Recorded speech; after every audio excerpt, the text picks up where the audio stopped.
My name is Victoria Sterling, and at 29, I became the secret owner of a $31.2 million aerospace engineering firm after my father's unexpected death. When I fell in love with Marcus Chen, I made the difficult decision to keep my wealth hidden until after our wedding. That choice saved me from the most calculated betrayal I've ever experienced. Because less than 24 hours after we exchanged vows, Marcus's sister Diana appeared at our honeymoon suite with a team of lawyers and documents designed to strip me of everything I'd inherited. If you're watching this story, please let me know in the comments where you're from. Don't forget to hit that like button and subscribe to hear how I fought back against a scheme that had been months in the making. My story begins with my father, Robert Sterling, a brilliant engineer who founded Sterling Aerospace Solutions in 1982. What started as a small consulting firm grew into a major contractor for both commercial airlines and defense projects. Dad was obsessed with innovation, always pushing boundaries in aircraft design and safety systems. Unlike other wealthy parents who showered their children with luxury, Dad taught me the value of hard work and intellectual curiosity from an early age. Victoria, he would say while reviewing blueprints in his home office, success isn't about the money you make. It's about the problems you solve and the lives you improve. Never forget that engineering is about service to humanity. I spent my teenage summers interning at the company, starting in the mail room and gradually working my way through different departments. By the time I graduated with my dual degree in mechanical engineering and business administration, I understood every aspect of the operation. Dad beamed with pride when I proposed our expansion into drone technology, a division that eventually tripled our government contracts. 2 years ago, Dad suffered a massive heart attack during a routine flight test. He was only 52, and none of us saw it coming. The loss devastated our family and shook the entire company. At the reading of his will, I discovered he had left me 80% ownership of Sterling Aerospace, then valued at $31.2 million. The remaining shares were distributed among key employees who had helped build the company alongside him. Your father saw something special in you. Patricia Hoffman, our family attorney, told me privately after the reading. He said you had the technical brilliance and business acumen to take the company to heights he never imagined. Taking over as CEO at 29 was intimidating, but I channeled my grief into honoring Dad's vision. I maintained his philosophy of innovation and integrity while modernizing our operations. I also continued his tradition of living modestly despite our wealth. I kept my same apartment in downtown Portland, drove a reliable Honda Civic, and avoided the kind of flashy lifestyle that would advertise my financial status. It was at a charity auction for veterans organizations where I met Marcus Chen. I had donated a significant sum for adaptive technology research, but requested anonymity. While examining a display of military medals, a warm voice beside me said, "Beautiful collection. My grandfather served in Vietnam. These medals represent so much sacrifice." Marcus was 31, an emergency room doctor at Portland General Hospital. He had kind eyes, steady hands, and a gentle way of speaking that immediately put me at ease. When he asked about my work, I gave my carefully prepared answer. I'm an engineer at an aerospace company. Not a lie, but certainly not the complete truth. Our first date was coffee at a small cafe, where he insisted on paying despite my subtle attempts to cover the bill. Our second was a hike through the Columbia River Gorge, where we talked for hours about medicine, engineering, and our shared love of helping others. Marcus was close to his family, particularly his older sister Diana, who had helped raise him after their parents died in a car accident when he was 16. Diana sacrificed everything for me, he explained as we watched the sunset from a scenic overlook. She put her own life on hold to make sure I could go to medical school. She's the reason I'm where I am today. His loyalty to his sister touched me deeply. Family dedication was something Dad had valued above all else. After 3 months of dating, I was completely smitten. Marcus was brilliant, compassionate, and had a way of making me laugh even after the most stressful days at the company. 6 months in, Marcus invited me to Sunday dinner to meet Diana. I chose casual clothes and minimal jewelry, wanting to make a good impression without appearing too wealthy. Diana Chin lived in a meticulously maintained townhouse in the suburbs, every surface perfectly organized and decorated with expensive artwork. "Marcus has told me so much about you," Diana said as she welcomed me in, her smile polite but assessing. "He says you're an engineer. That's impressive. Engineering must pay quite well these days." "It depends on the company and specialization," I replied carefully. "I'm fortunate to work for a firm that values innovation." Throughout dinner, Diana asked pointed questions about my salary, my family's financial background, and my career aspirations. I deflected as gracefully as possible while Marcus grew visibly uncomfortable. "Diana, this isn't a job interview," he finally interjected when she asked about my investment portfolio. "I'm just getting to know the woman who's captured my little brother's heart," Diana replied smoothly. Surely there's nothing wrong with understanding her background. Despite the awkward evening, Marcus and I continued to grow closer. He was dedicated to his patients, often working brutal shifts in the ER, and his compassion reminded me of Dad's commitment to serving others. When he talked about particularly challenging cases, his eyes would light up with the same passion Dad had shown when discussing a breakthrough in aircraft design. After 10 months together, Marcus proposed during a weekend trip to the coast. We were walking along the beach at sunset when he dropped to one knee, presenting a modest but beautiful diamond ring. "Victoria, I know we come from different worlds," he said, his voice shaking slightly. "But I can't imagine my life without you. Will you marry me?" I hesitated for just a moment, remembering Dad's warnings about being careful with trust. But looking into Marcus's sincere eyes, I pushed those concerns aside. "Yes," I whispered, tears streaming down my face. "Yes, absolutely." That night, as we celebrated our engagement, I almost told him about Sterling Aerospace. The words were right there, ready to spill out. But something held me back, a small voice warning me to be cautious. I decided I would tell him everything after the wedding, once we were legally bound together, and I could be certain it wouldn't change anything between us. The moment Marcus and I announced our engagement, Diana appointed herself chief wedding coordinator. What I had envisioned as a simple ceremony quickly expanded under her management. "You can't possibly have the reception there," she would say, dismissing my suggestions. "What about the grand ballroom at the Hilton? I know it's expensive, but surely your engineering salary can handle it." Every conversation somehow circled back to money. During one particularly uncomfortable brunch, while Marcus was taking a call from the hospital, Diana leaned in conspiratorially. "Have you two discussed combining finances after the wedding?" she asked. "I've always believed marriage means complete transparency. No secrets, especially about money." "We're still working out those details," I replied diplomatically. Diana's expression tightened. "Marriage is about becoming one unit, Victoria. Financial secrets can destroy a relationship before it even begins." The red flags continued mounting. 2 weeks before the wedding, I stopped by Marcus's apartment to drop off some paperwork and found Diana there, supposedly organizing his files. She had spread my personal financial documents across his desk, statements I had left there for our joint insurance applications. "Oh," she exclaimed, startled. "I was just trying to organize these papers. Such a mess." The documents had been in a neat folder. There was no way she had accidentally scattered them. I said nothing, but made a mental note to be more careful with my paperwork around Diana. A week later, I overheard a conversation that made my blood run cold. I had arrived early at Marcus's place for dinner and was about to knock when I heard raised voices.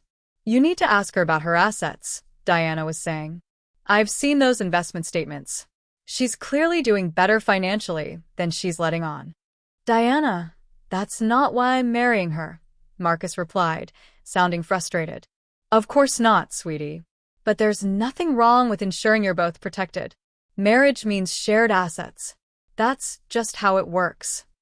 I quietly retreated, my mind racing. Was Marcus aware of Diana's suspicions? Was he marrying me for money I hadn't even told him I had? That night, I called my best friend, Sarah Martinez, who had been skeptical of Diana from the beginning.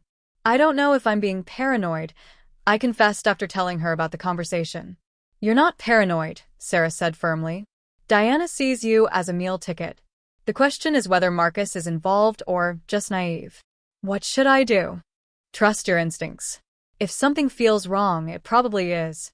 Protect yourself first, then figure out if Marcus is worth the risk. The next morning, I called Patricia Hoffman, our family attorney. I need to ensure my assets are protected before I get married, I explained. Especially the company. Patricia immediately understood. Your father would approve of this caution.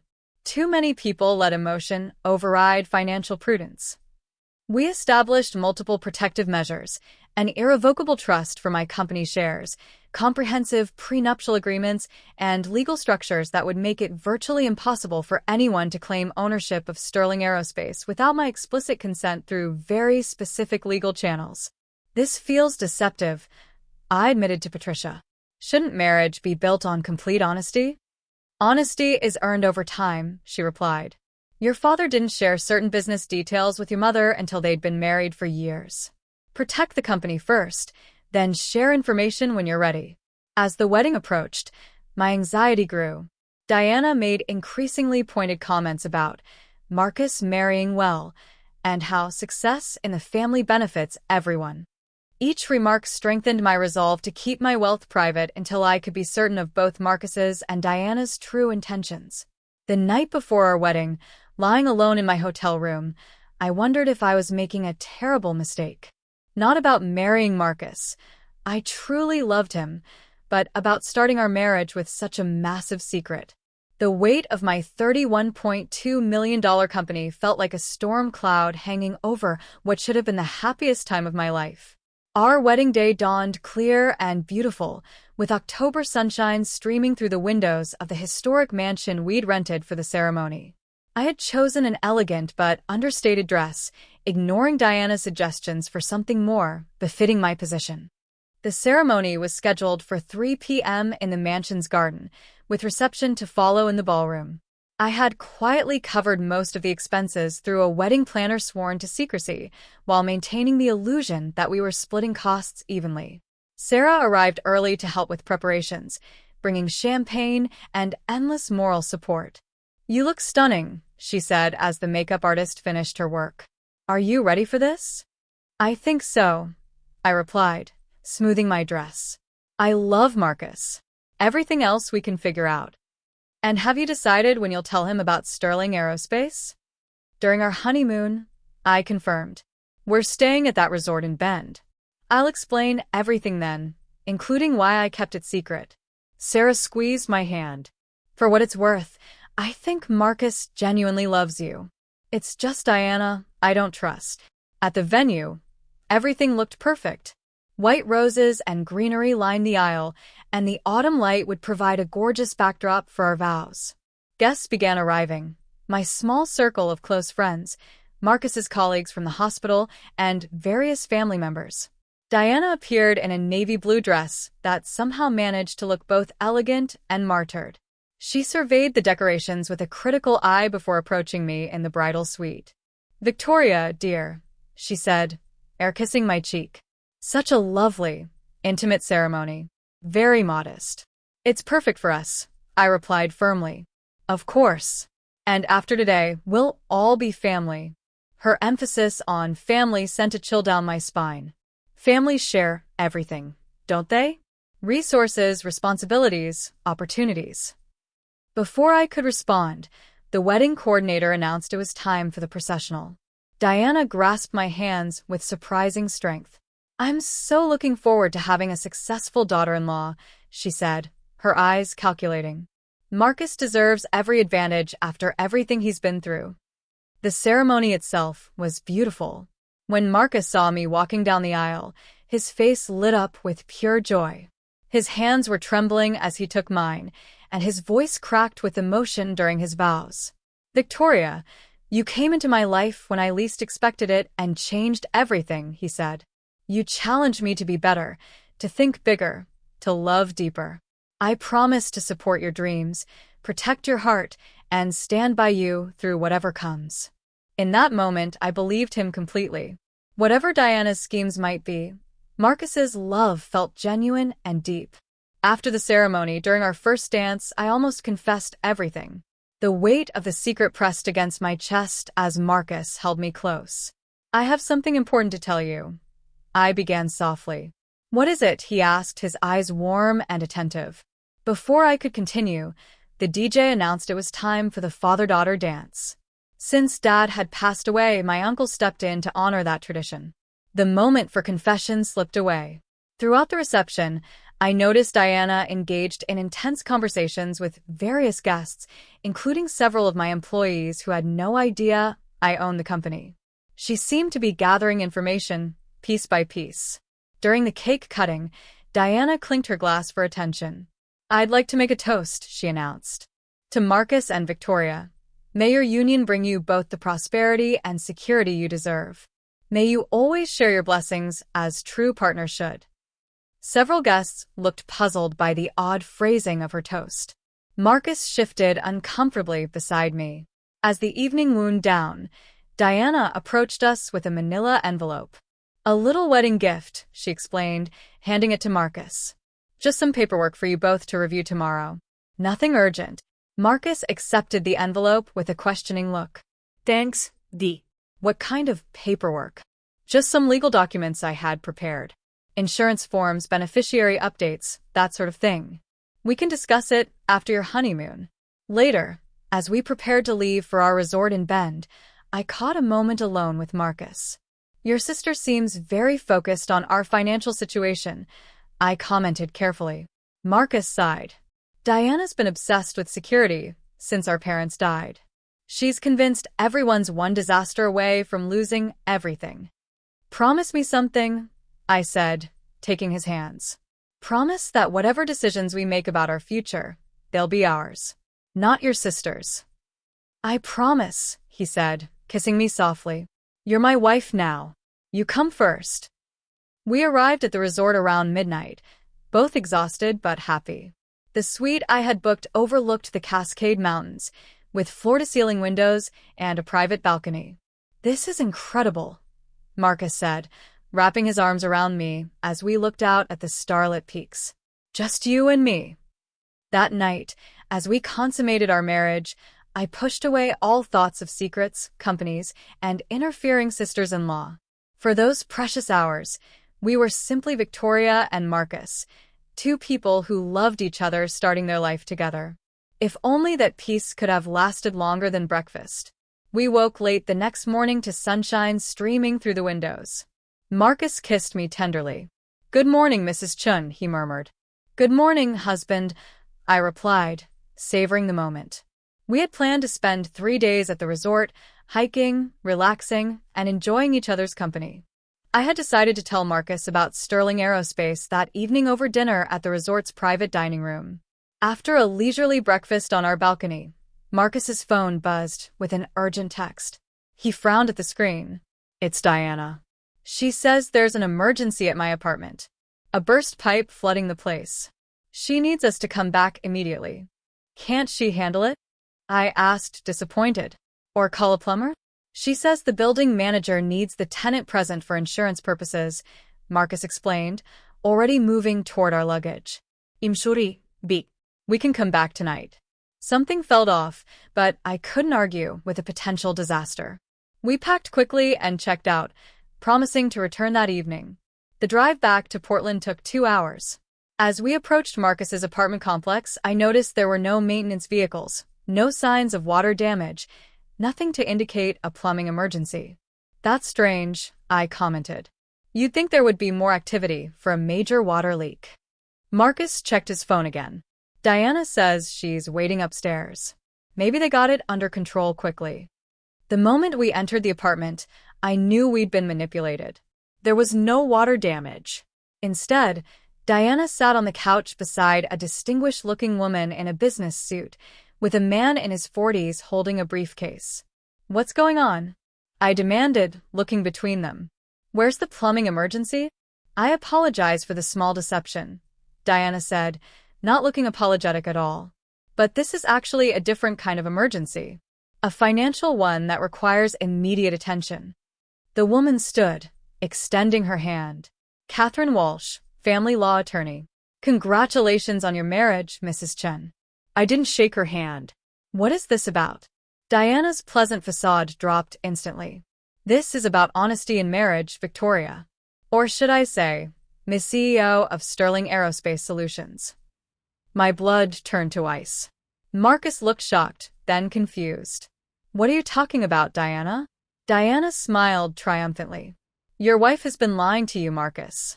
She's not just some engineer. She owns a multi-million-dollar aerospace company. $31.2 million to be exact. The room seemed to spin. I looked at Marcus, trying to read his expression. Did he know about this ambush? Is this true? He asked me, his voice barely above a whisper.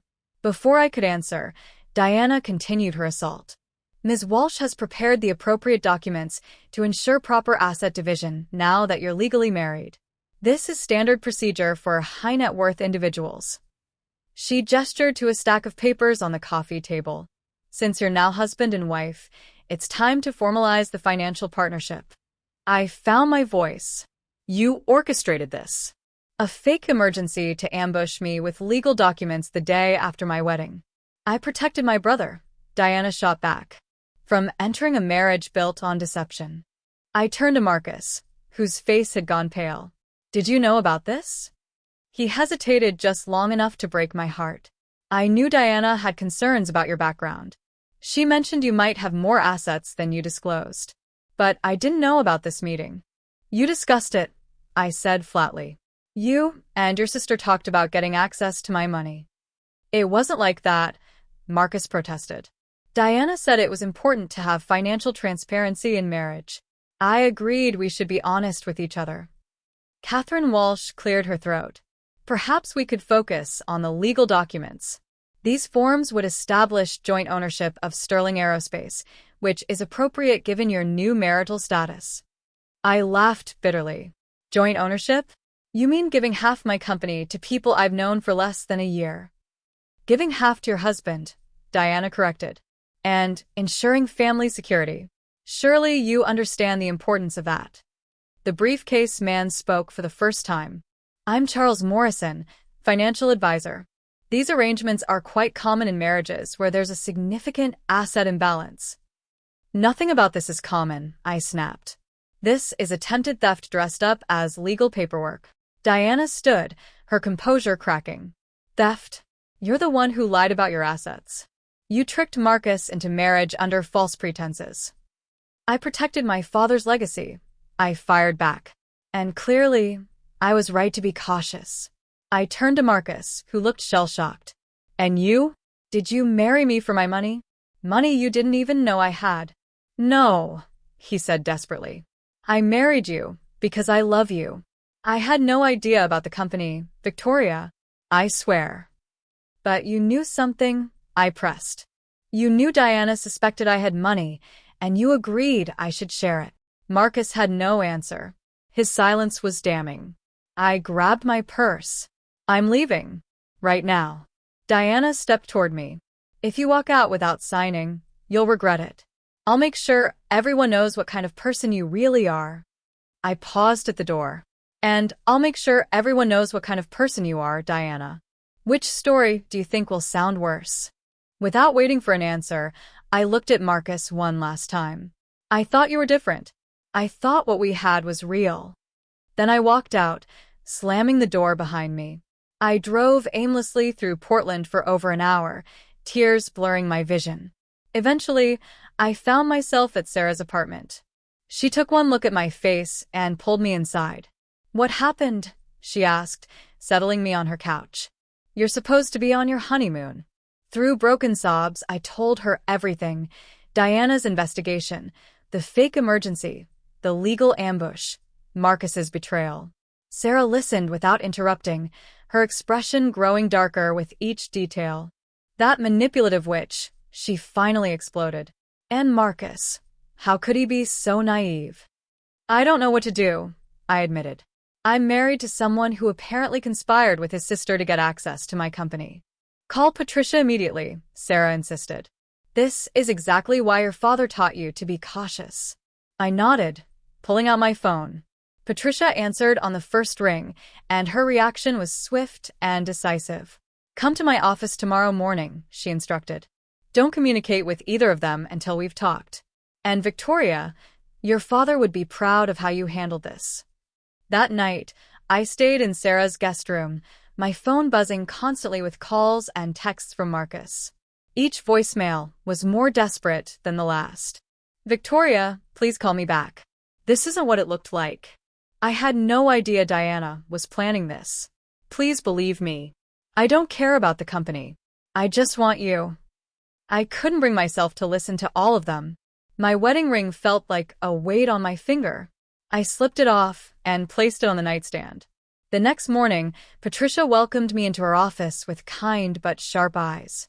At 58, she had the same brilliant legal mind as Dad, combined with a protective instinct that made me feel safe. First, let me assure you that your company is completely protected, she began. The legal structures we put in place make it impossible for anyone to claim ownership without very specific conditions being met. I exhaled in relief. So Diana's documents were worthless? Worse than worthless, Patricia confirmed. What she attempted could be considered fraud or coercion. If you wanted to pursue legal action? I don't, I said quickly. I just want this nightmare to end. Patricia nodded. Then let's discuss your marriage. You have several options, none of them pleasant. She outlined the possibilities: immediate annulment if I could prove fraud, divorce proceedings, or attempting reconciliation with clear legal boundaries. What would you do? I asked. If your daughter were in this situation? Patricia removed her glasses, polishing them thoughtfully. I'd want to know exactly how much Marcus knew before making any permanent decisions. He might be a victim of his sister's manipulation too. I left Patricia's office with a plan to take a week's leave from Sterling Aerospace. My assistant was told only that I was extending my honeymoon due to personal matters. Over the next 3 days, Marcus sent flowers, handwritten letters, and small gifts. The letters were filled with explanations and apologies. I read them carefully, trying to discern genuine remorse from damage control. Diana has always been controlling, he wrote. After our parents died, she became obsessed with security and success. When she met you, she became convinced you were hiding something significant. She made it sound like you might be in debt or have financial problems you weren't sharing. He claimed ignorance of Diana's investigation and the legal ambush, insisting he had only agreed to discuss finances openly after marriage. It sounds convenient, Sarah observed when I showed her the letters. He gets to blame everything on his sister. But what if he's telling the truth? I asked. What if he really is caught between Diana and me? There's only one way to find out, Sarah replied. Confront them both. After a week of soul-searching, I sent Marcus a text. We need to talk. Bring Diana. Tomorrow, 2 p.m., Thompson Legal Offices. Non-negotiable. His response was immediate. We'll be there. Thank you for giving me a chance to explain. That night, I prepared for what might be the most important confrontation of my life. I needed to know if my marriage was worth saving, or if I should walk away from the wreckage. The next afternoon, Patricia and I waited in her conference room. At exactly 2 p.m., her assistant showed Marcus and Diana in. Marcus looked terrible, unshaven, hollow-eyed, clothes wrinkled. Diana, by contrast, was impeccably dressed, though her tight expression revealed her displeasure. Mrs. Chun, Patricia began, given that you arranged a legal ambush for my client the day after her wedding, I suggest you carefully consider your approach today. Diana bristled. We're here to resolve this misunderstanding. Misunderstanding? I repeated. You hired investigators, orchestrated a fake emergency, and tried to coerce me into signing over company assets. What part of that is a misunderstanding? Marcus leaned forward. Victoria, I swear I had no idea about any of this. Yes, Diana and I discussed finances, but I thought we were just talking about being open with each other. You knew she was investigating me, I accused. I knew she was concerned about your background, he admitted. But I thought she was being overprotective. I never imagined she'd hire a private investigator. Diana scoffed. Someone had to protect you, Marcus. She lied about everything. I protected my father's legacy, I shot back. And myself, which turned out to be necessary. You tricked my brother into marriage, Diana continued. Under false pretenses. I fell in love with your brother, I replied. And he claimed to love me for who I am, not what I own. Marcus's voice cracked. I do love you for who you are, Victoria. I had no idea about Sterling Aerospace. I don't want the company. I just want you. Then prove it, I said, looking directly at him. Choose. Me or your sister's manipulation. The room fell silent. Marcus looked between Diana and me, clearly struggling. I choose you, he said finally. Diana, what you did was wrong. If Victoria gives us another chance, things have to change. Diana's face went white. Marcus, I did this for you. For us. For the family. No, he said firmly. You did this for yourself. And it ends now. I studied both of them carefully. Diana looked genuinely shocked by her brother's defection. Marcus looked determined, but scared. I need time to think, I said finally. This isn't a decision I can make today. As we prepared to leave, Diana approached me hesitantly. I want you to know, I was trying to protect him. Our parents left us with nothing. I've spent my whole life making sure Marcus never experienced that kind of insecurity. By trying to steal my company? I asked. By ensuring he'd be provided for, she replied. I may have gone about it wrong, but my intentions were good. It wasn't enough, but it was a start. 3 weeks passed in limbo. Marcus and I communicated sporadically, neither of us ready to make permanent decisions. Diana, surprisingly, maintained her distance, apparently processing her brother's ultimatum.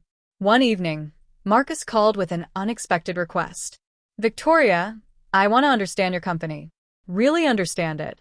If we're going to have any chance of rebuilding, I need to know what it means to you. What are you asking? Let me work there. Not as your husband, but as someone learning the business. I want to understand your father's legacy. It was a risk, but it might be the only way to know if Marcus truly loved me or the wealth I represented. All right, I said finally. But you start at the bottom. No special treatment. For the next month, Marcus worked in different departments at Sterling Aerospace. He shadowed engineers, spent time in manufacturing, learned about our contracts and innovations. Watching him engage with the business, asking thoughtful questions, connecting with employees, began the slow process of rebuilding my trust. I never realized how personal a company could be, he told me one evening as we had dinner, our first meal together since the ambush. It's not just about profits. It's about your father's vision, about advancing aerospace technology, about the people who work there. That's exactly what Dad always said, I replied. Business is about more than money. It's about legacy and service. Slowly, carefully, we began to rebuild. Marcus established firm boundaries with Diana, who was struggling to accept her reduced role in his life. She eventually agreed to family therapy, finally addressing her need to control everyone around her. I realize now that I was so afraid of losing Marcus that I nearly destroyed his happiness, she admitted during one particularly difficult session. I'm sorry, Victoria. Not just for getting caught, but for what I tried to do. 6 months after the wedding that nearly ended before it began, Marcus and I sat in couples counseling with Dr. Rebecca Torres, who had guided us through the aftermath of Diana's scheme. How would you assess your progress? Dr. Torres asked. It's been the hardest 6 months of my life, I admitted, but also the most growth I've ever experienced. Marcus nodded. We've had to rebuild everything from scratch. Trust, communication, boundaries. Some days felt impossible. And now I feel like we're actually married, I said. Not just legally, but emotionally. We know each other in ways we never did before. Dr. Torres smiled. Crisis can either destroy relationships or forge them into something stronger. You've chosen the harder path, but potentially the more rewarding one. That evening, as we prepared dinner together in our shared apartment, Marcus had moved in 2 weeks earlier. I reflected on the journey from that traumatic post-wedding ambush to our current careful happiness. I have something for you, I said, retrieving an envelope from my desk. Marcus opened it curiously. Inside was a job offer for Sterling Aerospace, Director of Medical Technology Integration, a new position combining his medical expertise with our aerospace innovations. This isn't charity, I explained quickly. The board approved it unanimously. Your understanding of both medicine and our technology makes you uniquely qualified. His eyes widened. Are you sure? Working together, being married. We've survived worse, I pointed out with a smile. And I think Dad would approve. Later that night, as Marcus slept beside me, I thought about Dad's warnings about protecting myself and the business. His caution had saved both my company and my marriage. By hiding my wealth initially, I had exposed Diana's scheme before it could do permanent damage, creating the opportunity for honest rebuilding. Our story wasn't a fairy tale. It was complicated, sometimes painful, and ongoing. But it was real, a relationship built on who we truly were, not the expectations others tried to impose. If you've made it through my entire story, I'd love to hear your thoughts. Would you have given the relationship another chance like I did? Or would you have walked away after such a betrayal? Let me know in the comments below. And if you found value in my experience, please hit that like button, subscribe to my channel, and share this video with someone who might benefit from these lessons about love, trust, and protecting what matters most. Thank you for listening to my journey. Remember, protecting yourself isn't selfish. Sometimes it's the most loving thing you can do for everyone involved. Thank you for listening to my journey. Remember, protecting yourself isn't selfish. Sometimes it's the most loving thing you can do for everyone involved. 2 years have passed since that traumatic post-wedding confrontation, and our lives have transformed in ways I never expected. Marcus and I recently celebrated our second wedding anniversary, not with a big party, but with a quiet dinner at the same restaurant where we had our first date. The symbolism wasn't lost on either of us. Sterling Aerospace has flourished under our joint leadership. Marcus's medical technology integration program has revolutionized how we approach aviation safety systems. His insights into human physiology and emergency medicine have led to breakthrough innovations in pilot life support systems and passenger safety technology. The division he now heads has secured contracts worth over $50 million, proving that our partnership extends far beyond the personal. You know what's funny? Marcus said during our anniversary dinner, reaching across the table to take my hand. I fell in love with Victoria the engineer, not Victoria the CEO. But working with you every day, seeing your vision come to life, I'm falling in love with you all over again. Diana's transformation has been perhaps the most surprising aspect of our journey. After 18 months of intensive therapy, she's become someone I barely recognize, in the best possible way. She's learned to channel her protective instincts into positive outlets, volunteering with financial literacy programs for young adults who've aged out of foster care. Her own experience with financial trauma has given her unique insight into helping others navigate economic insecurity. I spent so many years trying to control outcomes because I was terrified of losing everything again, she told me during one of our monthly coffee meetings, a tradition we established 6 months ago. But I realize now that trying to control people just pushes them away. She paused, stirring her latte thoughtfully. I owe you an apology I've never properly given. Not just for the legal ambush, but for not trusting that you genuinely loved Marcus. I was so focused on protecting him that I couldn't see he didn't need protecting from you. These conversations with Diana have become some of the most meaningful relationships in my life. She's taught me that forgiveness isn't about forgetting, it's about choosing to move forward together rather than staying trapped in past hurts. The most significant change in our lives came 8 months ago when we discovered I was pregnant. The news brought a joy I hadn't expected, but also a new set of challenges. How do you raise a child when they'll inherit a multi-million-dollar company? How do you teach them humility and hard work when they'll never face the financial struggles that shaped both their parents? We'll teach them the same way your father taught you, Marcus said when I shared these concerns. By example. By showing them that wealth is a responsibility, not just a privilege. We've already started planning for our daughter's future. Yes, we're having a girl, and we've decided to name her Caroline after my grandmother. Patricia has helped us establish educational trusts and charitable foundations that will give Caroline options while ensuring she understands the importance of service and contribution. Your father would be so proud, Patricia told me during our last meeting. Not just of how you've protected the company, but of how you've grown as a person. You've turned crisis into opportunity, betrayal into stronger relationships. The company itself has become a different kind of legacy than Dad originally envisioned. Under Marcus's influence, we've expanded our focus to include humanitarian applications of aerospace technology. We're developing low-cost drones for disaster relief, portable medical equipment for remote areas, and communication systems for underserved communities. It's no longer just about innovation, it's about impact. Our employees have embraced this evolution. The culture Dad built based on technical excellence has expanded to include social responsibility. We've implemented profit-sharing programs, comprehensive family leave policies, and educational support for employees' children. The company has become not just a business, but a community. The most interesting part of your story, Dr. Torres observed during our final couples counseling session, is how protecting yourself initially actually protected your relationship. By hiding your wealth, you created a scenario where Marcus had to choose between you and his sister's manipulation.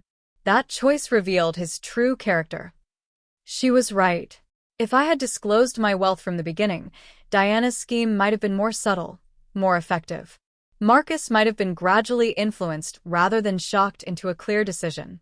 My father's cautious approach had created the crisis that ultimately saved us. The legal protections we put in place before the wedding remain intact, but they feel different now. Instead of barriers between Marcus and me, they've become safeguards for our family's future. Marcus has never asked for ownership stake in Sterling Aerospace, and I've never offered it. The company remains mine, but its benefits support our shared life and values. I don't need to own the company to be proud of it, Marcus explained to a friend who questioned our arrangement. I contribute to its mission, I benefit from its success, and I'm married to the woman who's taking it to new heights. That's enough for me. Looking back, I can see how every challenge we faced served a purpose. Diana's betrayal taught us about boundaries and the importance of choosing your primary loyalty. The legal ambush showed us the value of preparation and protection.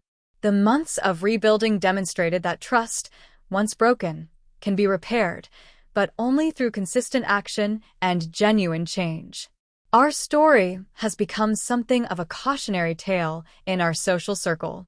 Friends considering marriage often ask for advice about financial disclosure, family interference, and protecting assets. My answer is always the same. Trust your instincts, protect what matters most, and remember that real love will survive transparency. The key, I tell them, is distinguishing between reasonable caution and destructive paranoia. Dad taught me to be careful, not suspicious. There's a difference. 6 months from now, when Caroline is born, we'll face new challenges. How do we raise a child who will grow up knowing she'll inherit significant wealth? How do we teach her the values that built the company without burdening her with expectations? How do we prepare her for the unique challenges that come with being the child of successful parents? We've already started building the foundation for these conversations. Caroline's nursery includes photos of her grandfather and the early days of Sterling Aerospace. Her bookshelf contains engineering textbooks alongside fairy tales. Her college fund is established, but so is her charitable foundation. She'll learn early that privilege comes with responsibility.